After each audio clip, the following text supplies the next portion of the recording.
நம் கர்த்தராகிய இயேசு கிறிஸ்து நம்முடைய துக்கங்களை, நம்முடைய நோய்களை, நம்முடைய பாவங்களை கல்வாரி சிலுவையில நமக்காய் சுமந்து தீர்த்தார்.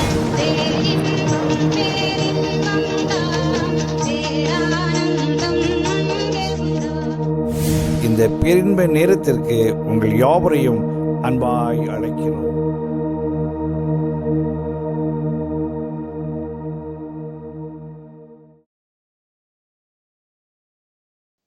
கர்த்தருடைய பரிசுத்த நாமம் மகிமைப்படட்டும். மீண்டுமாக யாவரையும் வாழ்த்துகிறேன். இந்த வேளையில கூட ஆண்டவருடைய வார்த்தைகளுக்குள்ளதாய் நாம் கடந்து செல்லலாம். இந்த நாளிலும் ஆதாரமாக நாம் எடுத்துக்கொண்டதான வேத பகுதி சங்கீதங்களின் புஸ்தகம் 20வது அதிகாரம் அதன் 7 மற்றும் 8வது வசனத்தை இந்த வேளையில வாசிக்கலாம். சிலர் ரதங்களை குறித்தும் சிலர் குதிரைகளை குறித்தும் மேன்மை பாராட்டுகிறார்கள். நாங்களோ எங்கள் தேவனாகிய கர்த்தருடைய நாமத்தை குறித்தே மேன்மை பாராட்டுவோம். அவர்கள் முறிந்து விழுந்தார்கள், நாங்களோ எழுந்து நிமிர்ந்து நிற்கிறோம். ஆமென். வெளியில யாவரும் ஜெபத்துல தாங்கிக் கொள்ளுங்கள். சகோதரி மறைத்து என்னோட பேசுங்கப்பா அப்படின்னு சொல்லிட்டு வாஞ்சையோடு இந்த வேளையில எல்லாரும் ஜெபத்துல உதவி செய்யுங்கள். கர்த்தர் நல்லவர். சங்கீதம் 27வது வசனம் விதமாய் சொல்லுகிறது, சிலர் ரதங்களை குறித்தும் சிலர் குதிரைகளை குறித்தும் மேன்மை பாராட்டுகிறார்கள். நாங்களோ எங்கள் தேவனாகிய கர்த்தருடைய நாமத்தை குறித்தே மேன்மை பாராட்டுவோம். ஹல்லேலூயா. எத்தனை பேருக்கு இந்த அனுபவம் காணப்படுகிறது? இந்த வேளையில ஒரு விஷயம் நாம் சிந்தித்து பார்ப்போமா? என்ன வந்தாலும் சரி, எனக்கு எங்க ஏசப்பா இருக்காங்க, அவங்க பார்த்துப்பாங்க. எத்தனை பேர் அப்படி நம்ம ஒரு மனப்பான்மையில இருக்கிறோம்? ஹல்லேலூயா. சிலர் ரதங்களை குறித்தும் சிலர் குதிரைகளை குறித்து என்ன பண்றாங்களாம்? மேன்மை பாராட்டுறாங்க. எங்களுக்கு அது இருக்கு, இது இருக்கு அப்படி சொல்றதுதான் என்னது? ரதமும் குதிரையுமாக. வேதத்துல இது சங்கீதம் 20 தாவீதுனால எழுதப்பட்டதான ஒரு சங்கீதம். அவர் யுத்தத்துக்கு போகிறதுக்கு முன்னாடி அவங்க ஜெபிக்கிறாங்க.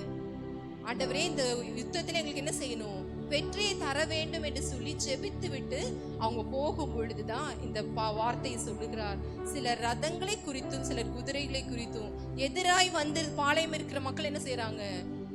திரளாக கடற்கரை திரளதனையாக என்ன செய்தார்களாம்? குதிரைகளோடு ரதங்களோடு அவர்கள் வந்திருக்கிறாங்க. அவங்களுடைய நம்பிக்கைலாம் என்னது? எங்க கிட்ட இவ்வளவு குதிரை இருக்கு, எங்க கிட்ட என்ன இருக்கு? இவ்வளவு ரதங்கள் இருக்கு, நிச்சயமா நாங்க தான் என்ன செய்வோம்? வெற்றி பெறுவோம் அந்த நம்பிக்கையோடு வந்திருக்காங்க. ஆனாலும் எங்களோடு இருக்கிற தேவன் பெரியவர். ஹல்லேலூயா. அதுதான் இந்த சங்கீதக்காரன் விதமாக அறிக்கை செய்வதற்கு காரணம். அந்த நாட்கள்ல எகிப்துல பாத்தீங்கன்னா அந்த குதிரையும் ரதமும் என்றது ரொம்ப விசேஷம். எப்படின்னா இந்த காலத்துல இருக்கிறதான விலை உயர்ந்ததான அல்லது ரொம்ப நுட்பமான கருவிகள்லாம் இருக்குல்ல, அதாவது கன்லாம் இருக்குல்ல, இன்னும் இந்த நாட்கள் என்ன வந்திருக்கிறது? ஏவுகணைகள்லாம் என்னென்னமோ இருக்கிறது. ஒரு இடத்துல அப்படியாக அவர்கள் என்ன செய்ய முடியும்? தாக்கக்கூடிய அளவுக்கு சக்தி வாய்ந்தது. அதே போலதான் எகிப்தில் அந்த நாட்கள் அந்த குதிரை மேலையும் அந்த ரதத்தின் மேலே அவங்களுடைய நம்பிக்கை என்ன செய்திருந்தார்கள்? முழுவதுமாக வைத்திருந்தார்கள். ஆகவேதான் இந்த சங்கீதக்காரன் அதை மேன்மைப்படுத்துகிறார். நம்முடைய தேவன் அந்த குதிரையை ரதத்தை என்ன செய்தாரு? அந்த எகிப்திலிருந்து அந்த ஜனங்கள் புறப்பட்டு வந்த பொழுது என்ன செய்தார் ஆண்டவர்? செங்கடல்ல ஆண்டவர் வழி திறந்து தம்முடைய ஜனங்களை வழி நடத்தி கொண்டு வருகிறார். பின்னாடி வந்ததான பார்வோன் அவனுடைய சேனையும் என்ன பண்றாங்க? அவங்க போனாங்களே, நம்மளும் என்ன பண்ணிடலாம், போயிடலான்னு பின்தொடர்ந்து வரும் பொழுது ஆண்டவர் என்ன செய்கிறார்? அந்த குதிரைகளையும் ரதங்களையும் என்ன செய்தார்? திரும்பமாக அந்த கடல் மூடும்படியாக செய்து என்ன செய்தார்? அந்த சிவந்த சமுத்திரத்துல எல்லாவற்றையும் அழித்து போட்டார். நம்ம யாத்திரையாகும் 14வது அதிகாரத்துல இதை தெளிவாக நாம் கண்டு கொள்ள முடியும். ஹல்லேலூயா. நிச்சயமாகவே அதுதான் சங்கீதக்காரன் சொல்றார். சிலர் குதிரைகளை குறித்தும் சிலர் ரதங்களை குறித்தும் மேன்மை பாராட்டுகிறார்கள். நாங்களோ எங்கள் தேவனாகிய கர்த்தருடைய நாமத்தை குறித்தே மேன்மை பாராட்டுவோம். எரேமியா தீர்க்கதரிசி புஸ்தகம் 9:24 ஒருத்தர் எடுத்து வாசிக்கலாம். நம்ம எதை குறித்து மேன்மை பாராட்டணும், எதை குறித்து மேன்மை பாராட்டக்கூடாது என்று சொல்லி அங்கு தெளிவாக எழுதப்பட்டிருக்கிறது. எரேமியா 9:24 வசனம். மேன்மை பாராட்டுகிறவன் பூமியிலே கிருபையையும் நியாயத்தையும் நீதியையும் செய்கிற கர்த்தர் நான் என்று என்னை அறிந்து உணர்ந்திருக்கிறதை குறித்தே மேன்மை பாராட்ட கடவன் என்று கர்த்தர் சொல்லுகிறார். அதுக்கு முந்தின வசனம் விதமாய் போடப்பட்டிருக்கும். ஞானி தன் ஞானத்தை ஞானி தன் ஞானத்தை குறித்து மேன்மை பாராட்ட வேண்டாம். பராக்கிரமன் தன் பராக்கிரமத்தை குறித்து மேன்மை பாராட்ட வேண்டாம். ஐஸ்வர்யவான் தன் ஐஸ்வர்யத்தை குறித்து மேன்மை பாராட்ட வேண்டாம். மேன்மை பாராட்டுகிறவன் பூமியிலே கிருபையும் இரக்கத்தையும் செய்கிற கர்த்தர் நான் என்பதை என்னை குறித்து அறிந்திருக்கிறதை குறித்தே மேன்மை பாராட்ட கடவன். ஹல்லேலூயா. இதை நன்றாக நாம் உள்வாங்கிக் கொள்வோம். நாம் ஆசீர்வதிக்கப்படுவதற்கு இந்த வார்த்தைகள் நமக்கு நிச்சயமாக உதவி செய்யும். ஹல்லேலூயா. நம்ம எதை குறித்து மேன்மை பாராட்டக்கூடாதான். நம்ம நிச்சயமாகவே இந்த காலவேளையில ஆண்டவரே உங்க நாமம் உயரணும் அப்படியே நம்முடைய மனதுல அவரை உயர்த்தும் பொழுது நமக்கு எதிராக இருக்கிற எல்லா காரியங்களிலும் ஜெயத்தை ஆண்டவர் தருவார். ஹல்லேலூயா. விசுவாசத்தோடு இந்த சங்கீதக்காரன் அறிக்கையிடுகிறார், ஆண்டவரே நாங்களோ சிலர் ரதங்களை குதிரைகளை குறித்து மேன்மை பாராட்டலாம், ஆனால் நாங்களோ எங்கள் தேவனாகிய கர்த்தரை மட்டுமே என்ன பண்ணுவோம், அவருடைய நாமத்தை குறித்தே மேன்மை பாராட்டுவோம். ஹல்லேலூயா. இந்த வேளையில சில காரியங்களை நம்ம பார்க்க போகிறோம். என்னவென்றால், யாரெல்லாம் ஆண்டவருக்கு மேன்மையை செலுத்தினார்கள், யார் அதை கொடுக்க தவறி என்ன பாதிப்பு கொண்டார்கள் அப்படின்னு சொல்லிட்டு என்ன செய்ய போகிறோம். இந்த கால வேளையில நம்ம வேகமாய் பார்ப்பதற்கு கர்த்தர் நமக்கு உதவி செய்வாராக. நமக்கு எல்லாவற்றுக்கும் முன்மாதிரி யாருன்னு பாத்தீங்கன்னா நம்ம ஆராதிக்கிற இயேசு மாத்திரமே. ஹல்லேலூயா. நிச்சயமாகவே அவர் இந்த உலகத்துல ஒரு மனிதனாக வாழ்ந்த நாட்களில இயேசுவையே மன்னிக்கவும் பிதாவே என்ன செய்தார், மகிமைப்படுத்தி கொண்டே இருந்தார். என் பிதா என் பிதா என் பிதா, அவர் சொல்றத நான் செய்வேன், அவர் எதுக்காக என்ன அனுப்பினார் அதை தான் நான் செய்வேன் அப்படி சொல்லிட்டு அநேக இடங்களில அற்புதங்களை செய்யும் போது அவர்கிட்ட கேட்டு அவரை மகிமைப்படுத்தி அப்படியே தான் ஆண்டவர் என்ன செய்தார். இயேசு தம்முடைய ஊழிய நாட்களில அவ்விதமாக செய்ததை நம்ம வாசிக்க முடியும். யோவான் 17 நீங்க வாசித்து பாருங்கள், 15வது அதிகாரத்துல வாசித்து பாருங்கள். இப்படியாக எப்பொழுதுமே ஆண்டவரை மகிமைப்படுத்தி, அவர் பிதாவையே எங்க அப்பா அவரை நான் மகிமைப்படுத்துறேன் அப்படி சொல்லிட்டு என்ன பண்ணாரு, தேவனையே மகிமைப்படுத்தி கொண்டிருந்தார். ஒரு முன் உதாரணமாக என்ன செய்தார், அவர் நமக்கு காணப்பட்டார். ஹல்லேலூயா. நான் முன்னதாக சொன்னது போல யாரெல்லாம் மகிமையை செலுத்தினாங்க, யார் மகிமையை செலுத்தவில்லை அப்படின்னு சொல்றதுக்கு இந்த வேளையில பார்க்க போகிறோம். முதலாவது நெகட்டிவா இருக்கிறது முதல்ல பார்த்துடலாம். யார் மகிமையை செலுத்தாம அவங்க மாட்டிக்கொண்டார்கள் அப்படின்னு சொல்லிட்டு இந்த வேளையில பார்க்கலாம். ரொம்ப முக்கியமானது அப்போஸ்தலர் தீர்க்கதரிசன புத்தகத்துல 12:23 அவன் தேவனுக்கு மகிமையை செலுத்தாதபடியினால் உடனே கர்த்தருடைய தூதன் அவனை அடித்தான், அவன் புழுபுழுத்து இருந்தான். கர்த்தர் நல்லவர். அவன் தேவனுக்கு மகிமையை செலுத்தாததினால் அவன் புழுபுழுத்து இறந்தான் என்று சொல்லி பார்க்கிறோம். ஹல்லேலூயா. நிச்சயமாகவே நம்முடைய மகிமை எல்லாம் தேவனுக்கு மாத்திரமே. ஹல்லேலூயா. இந்த நாட்களில் அறிந்தோ அறியாமலோ சில பேர் என்ன பண்றாங்க, மனிதர்களுக்கு சரி ஆண்டவரை அறியாதவர்கள் தான் மனிதர்களை தெய்வமா பாக்குறாங்கன்னா, ஆண்டவரை அறிந்த பிள்ளைகளும் என்ன செய்கிறார்கள், சில ஊழியர்களுக்கு அவங்க பேசுற அவங்க டான்ஸ் ஆடுறது அவங்க பண்றதெல்லாம் பார்த்துட்டு என்ன செய்கிறார்கள், அப்படியே ஒரு தெய்வத்துக்கு கொடுக்க வேண்டிய அந்த கணத்தை என்ன பண்றாங்க, அவங்களுக்கு கொடுக்கிறார்கள். ஒரு நாளும் ஆண்டவருடைய வார்த்தை சொல்கிறது, என் மகிமையை நான் வேறு ஒருவனுக்கும் கொடேன். ஹல்லேலூயா. எல்லா கணத்துக்கும் மகிமைக்கும் பாத்திரர் அவர் மாத்திரமே. ஹல்லேலூயா. அந்த தேவனுடைய மகிமையை மனிதன் எடுத்துக்கொள்வதற்கு ஆண்டவர் என்ன செய்ய மாட்டார், ஒரு நாளும் அனுமதிக்க மாட்டார். இந்த ராஜா அதற்கு ஒரு நல்ல எக்ஸாம்பிளாக அவர் காணப்படுகிறார். அப்படியே உடனே புழுத்து என்ன செய்கிறான், இறந்து விட்டான். அது வரைக்கும் ஆர்ப்பரித்தவங்க என்ன ஆயிருப்பாங்கன்னு நினைச்சு பாருங்க, எவ்வளவு ஒரு திகில் அடைந்திருப்பார்கள். நிச்சயமாக இது கடைசி காலமா இருக்கிறது. 2 தெசலோனிக்கேயர் புத்தகத்துல 2:4 நாம் பார்க்கும் பொழுது கடைசி காலத்துல அந்தி கிறிஸ்துகள் வருவார்கள், அவங்க என்னெல்லாம் செய்வாங்க அப்படின்னு சொல்லிட்டு அங்க போடப்பட்டிருக்கு. 2 தெசலோனிக்கேயர் 2:4. அவன் எதிர்த்து நிற்கிறவனாயும் தேவன் எனப்படுபவன் எதுவோ ஆராதிக்கப்படுவது எதுவோ அவைகள் எல்லாவற்றுக்கும் மேலாக தன்னை உயர்த்துகிறவனாயும் தேவனுடைய ஆலயத்தில் தேவன் போல உட்கார்ந்து தன்னைத்தானே தேவன் என்று காண்பிக்கிறவனாயும் இருப்பான். அவன் தேவனை போல என்ன செய்வான், தன்னை உயர்த்துவான். தேவனை போல தன்னை காண்பிக்கிறவனாக, நான் தான் என்ன வணங்குங்க அப்படி சொல்ற அளவுக்கு என்ன செய்து விடுவான், அதுதான் கடைசி காலத்துல வருகிறதான அந்தி கிறிஸ்து. நாம் ஒவ்வொருவரும் ஜாக்கிரதையாக இருக்க வேண்டும். ஆண்டவருடைய வார்த்தைகளை கேட்கிறதான நாம் ஒரு நாளும் என்ன செய்யக்கூடாது, நம்முடைய மகிமையை மனிதர்களுக்கு கொடுக்கவே கூடாது. ஹல்லேலூயா. அதுல ரொம்ப ஜாக்கிரதையா இருக்கணும். ஆகையால் தான் சங்கீதம் 115:1 சங்கீதக்காரன் சொல்லுகிறார், எங்களுக்கு அல்ல கர்த்தாவே, எங்களுக்கு அல்ல, உமது நாமத்திற்கே நீ மகிமையை வர பண்ணும். ஹல்லேலூயா. நிச்சயமாகவே இந்த உலகத்துல இருக்கிற காரியங்கள் எல்லாருக்குமே அந்த எண்ணம் வரதான் செய்யும். எந்த மனிதனுக்குமே தன்னை உயர்த்தி யாராவது சொல்லும் போது ரொம்ப சந்தோஷம்தான். நீங்க நல்லா இருக்கீங்க, உங்க சாரி அழகா இருக்கு, நீங்க நல்லா பாட்டு பாடுறீங்க, நீங்க நல்லா வார்த்தை சொல்றீங்க, எல்லாமே எது சொன்னாலும் உயர்த்தி பேசினாலும் மனிதனுக்கு என்ன செய்யும், ரொம்ப சந்தோஷம்தான். சரி, அது தப்பு இல்லை. அதை விடவும் நம்ம என்ன செய்திடக்கூடாது, அந்த மகிமை தேவனுக்கு மாத்திரமே செலுத்தணும். ஹல்லேலூயா. ஆண்டவரே, எல்லாமே உங்களுடைய கிருபைப்பா, நாங்க எப்படியோ இருந்தோம் ஆண்டவரே, ஆனால் நீங்க என்ன பண்ணிருக்கீங்க, எங்களுக்கு உதவி செய்து இது வரைக்கும் நடத்தி இருக்கீங்க. ஹல்லேலூயா. இந்த ஆசீர்வதிக்கப்பட்டதான இந்த வேளையில ஆண்டவர் திட்டம் தெளிவுமாய் நம்மோடு பேசுகிறார். என்னுடைய மகிமையை நான் வேறு ஒருவனுக்கும் கொடேன். ஹல்லேலூயா. இந்த வேளையில யாரெல்லாம் அதுக்கு மாறாக ஆண்டவருக்கு மகிமையை செலுத்துறாங்க, ஆண்டவருக்கு வர வேண்டிய கணத்தை தாங்கள் எடுத்துக்கொள்ளாமல் இருந்தார்கள் என்று சொல்லி ஒரு 2-3 பேரை பார்த்துட்டு நம்ம செய்தியை முடிக்கலாம். இந்த வேளையில கூட அப்போஸ்தலர் புஸ்தகம் 14:15 இன்னொருத்தர் அப்போஸ்தலர் 10வது அதிகாரத்தை எடுத்து வைத்துக் கொள்ளுங்கள். இங்க வாசிக்கலாம் 14:15.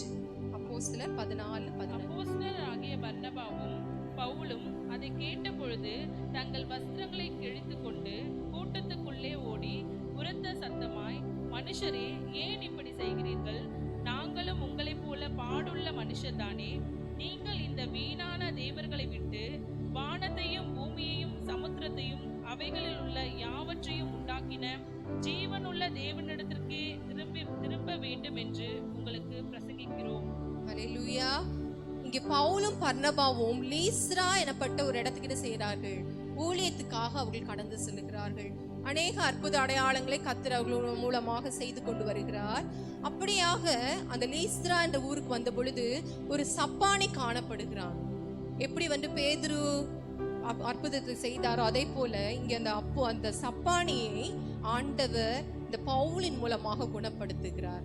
அவங்க சின்ன வயசுல இருந்தே பார்த்திருப்பாங்க, அந்த ஊர் ஆட்கள்லாம் என்ன பண்ணிருப்பாங்க, அவன் சப்பானியா இருக்கிறதை பார்த்து பழக்கப்பட்டவர்கள். இப்ப நம்ம ஊர்ல இருக்கவங்க எல்லாரும் பத்தி நமக்கு தெரியும்ல, யாரு எப்படி என்னது, கண்ணு தெரியலையா, அவங்களுக்கு கால் தெரியலையா, அவங்க நடக்க முடியல, சரீரத்துல ஏதாவது பலவீனங்கள் இருக்கு அப்படிலாம் நம்ம நினைப்போம்ல.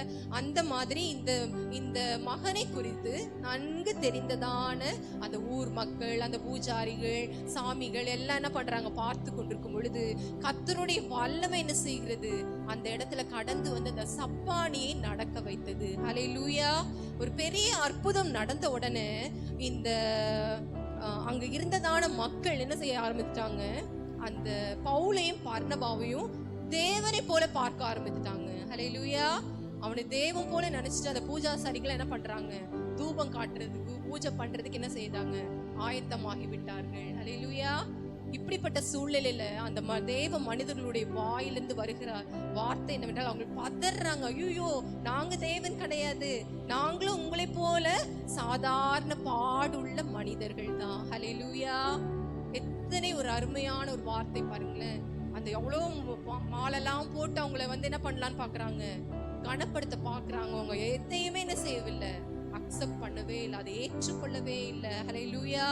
ஏனென்றால் இந்த கணத்துக்கு பாத்திரர் இயேசு மாத்திரமே. ஹல்லேலூயா. இந்த அற்புதம் நடக்குவதற்கு காரணம் இயேசுவின் நாமம் மாத்திரமே. ஹல்லேலூயா. நாங்களும் பாடுள்ள மனிதர்கள் தான், எங்களால ஒன்றுமே நடக்கல. ஹல்லேலூயா. முழுவதுமாய் தாழ்த்துறார்கள். அதோட அவங்க சொல்றாங்க, வானத்தையும் பூமியும் உண்டாக்கின சமுத்திரத்தையும் படைத்ததான தேவன் என்ன பண்ணுங்க, நீங்க வணங்குங்க, அவரை ஆராதிங்க, அவருக்கு மகிமையை செலுத்துங்கன்னு சொல்றாங்க. ஹல்லேலூயா. இதன் மூலமாய் ஒன்று நாம் தெரிந்து கொள்ளுகிறோம், ஒரு நாளும் நம்ம என்ன செய்யக்கூடாது, மனிதர்களுக்கு அந்த கணத்தை கொடுக்க கூடாது. ஹல்லேலூயா. தேவாதி தேவன் ஒருவரே கணத்திற்கும் மகிமைக்கும் பாத்திரர். ஹல்லேலூயா.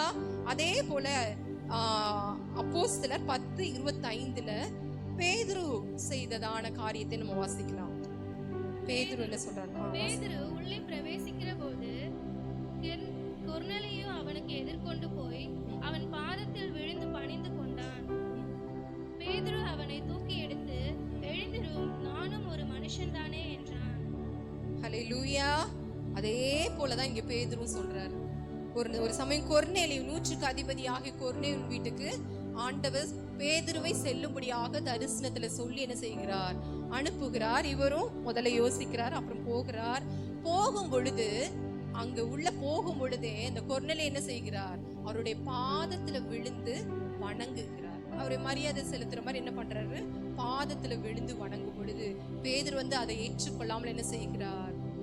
நானும் என்ன செய்ய, உங்களை போல மனிதன் தான், இப்படி செய்யக்கூடாது அப்படின்னு சொல்லிட்டு அவனை தூக்கி எடுக்கிறார். ஹல்லேலூயா.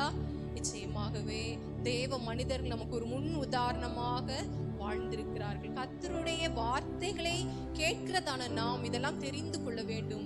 ஆவிக்குரிய பிள்ளைகளாகிய நாம் இதெல்லாம் தெரிந்து கொள்ள வேண்டும். ஒரு நாளும் நம்முடைய அந்த முழு கணத்தை என்ன செய்யக்கூடாது?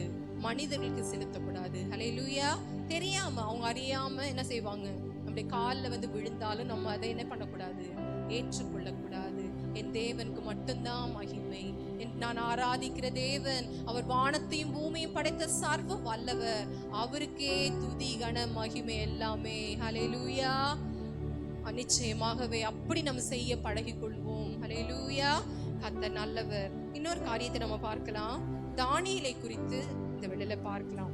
2வது அதிகாரத்துல நம்ம வரும் பொழுது அங்க ராஜா ஒரு சொப்பனத்தை காண்கிறார். திடீர்னு ஒரு நைட்டு ஒரு கனவு பார்க்கிறாரு.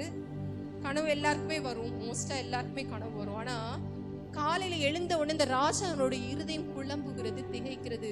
ஐயோ, ஒரு பயங்கரமான கனவு வந்துச்சு, அதுக்கு என்ன அர்த்தம்னு தெரியலையே அப்படின்னு சொல்லிட்டு குழம்பிட்டு இந்த ராஜா என்ன நினைக்கிறாருன்னா, அந்த கனவோட அர்த்தம் தெரியணும், அது நியாயம்தான். ஆனா அதுக்கு பதிலா என்ன செய்யறாருன்னா, அங்க இருந்த ஜோஷியர், கல்தேயர், ஞானிகள் எல்லாரையும் வரவழைத்து என்ன சொல்றாருன்னா, நீங்க நான் என்ன கனவு கண்டனும் சொல்லணும், அதன் அர்த்தத்தை என்ன பண்ணணும்? சொல்லணும். எப்படி ஒரு கஷ்டமான காரியம் பாருங்க. அவங்க ஜோஷியர்லாம் சொல்றாங்க, இது யாரால முடியாது, ஒருவரால முடியாது ராஜா அப்படின்லாம் சொல்லும் போது, நீங்க சொல்லனா என்ன பண்ணிடுவேன்? உங்க எல்லாருடைய தலையும் துண்டித்து விடுவேன் அப்படின்னு சொல்லி கட்டளை போடுறாங்க. அப்போ அவங்க தலையை துண்டித்தால் இந்த தானியேலுடைய தலை என்ன செய்யும்? துண்டிக்கப்படும். அப்பொழுது தானியேல் சாமர்த்தியமாக பேசுகிறார். அந்த கூட இருக்கிறதான ஆட்களிடத்துல பேசி, எங்களுக்கு ஒரு நாள் தவணை கொடுங்கன்னு சொல்லிட்டு கேட்டுட்டு அவங்க போய் நைட்ல அவனும் அவனுடைய ஃப்ரெண்ட்ஸும் ஆண்டவரிடத்துல போய் என்ன செய்கிறார்கள்? ஜெபிக்கிறார்கள்.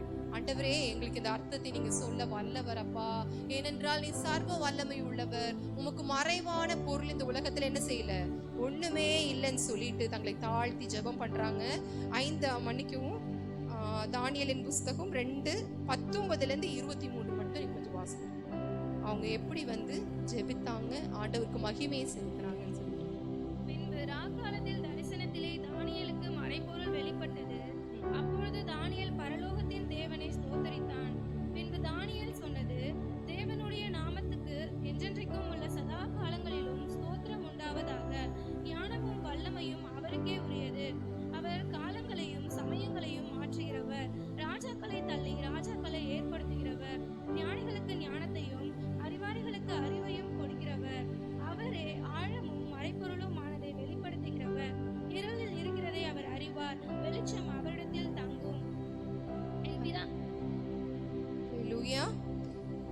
ஆண்டவர் அவங்களுடைய ஜெபத்தை கேட்டு இரவில அந்த தரிசனத்தை வெளிப்படுத்துகிறார். பார்த்த சொப்பனத்தையும் வெளிப்படுத்துகிறாரு, அதன் அர்த்தத்தையும் வெளிப்படுத்துகிறார். ஹல்லேலூயா. உடனே அவர் பெருமையை மகிமையை அவர் எடுத்துக்கொள்ளவில்லை, முழுவதுமாக ஆண்டவருக்கு என்ன செய்கிறார்? மகிமையை செலுத்துகிறார். ஹல்லேலூயா. தேவனே தேவனே ஆழங்கள் எல்லாம் அறிந்தவர், எல்லாவற்றுக்கும் மறைப்பொருள்களை விளக்குகிறவர். அப்படியாக நிறைய வார்த்தைகளை சொல்லி என்ன செய்கிறார்? அந்த இடத்துல ஆண்டவரை மகிமைப்படுத்துகிறதை நாம் பார்க்கிறோம். ஹல்லேலூயா. நம் ஆண்டவருடைய நாமத்தை மகிமைப்படுத்துகிறதான நாம் எழுந்து நிமிர்ந்து நிற்க போகிறோம். ஹல்லேலூயா.